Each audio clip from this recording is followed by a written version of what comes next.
and thank you so much for joining us for our Made in Texas interview series. Bryan Poyser Marc Fort, thank you so much for joining us today. Of course. Yeah, thanks for having us. Yeah, absolutely. Bryan, why don't we start with you telling us a bit about the story itself? Sure. Don't You Go Nowhere is a music-driven short film about a jazz vocalist and his band kind of doing their weekly set at Seaboys, a great music venue here in Austin where we shot the film. They're going through their weekly set, and then he makes an unexpected connection with a fan in the audience.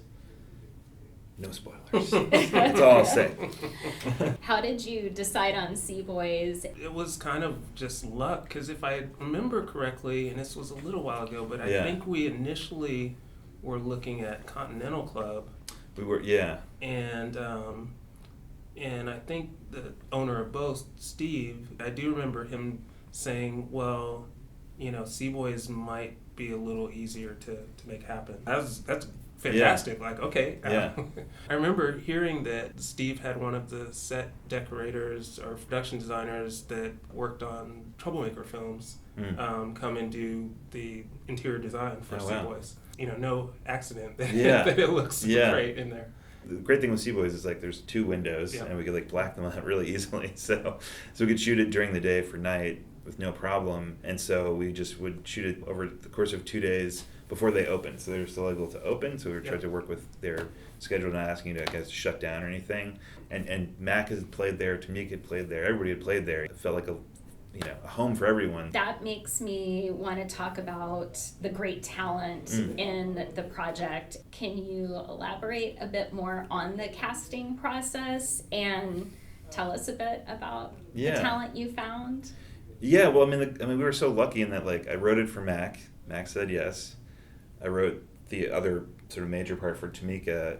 She said yes. Mac said, I'm going to make my band do this. and Tamika I had through, when I was working at the Texas Music Office, we hired her to perform in a trio at the governor's mansion. So her and I did have a little FaceTime together. What are some of your favorite things about filming in Austin and in Texas?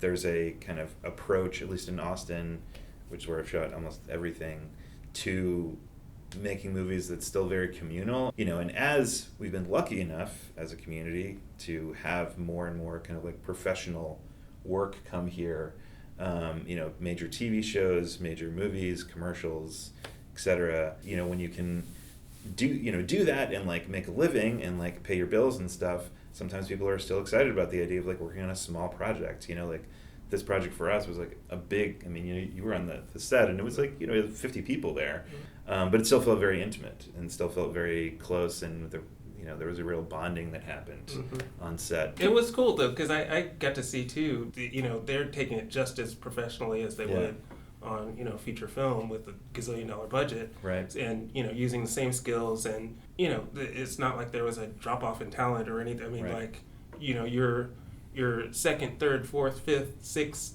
seventh, any number of people you can call are going to be people that are just as good as anyone working in Atlanta or LA or New Mexico. So, we're lucky.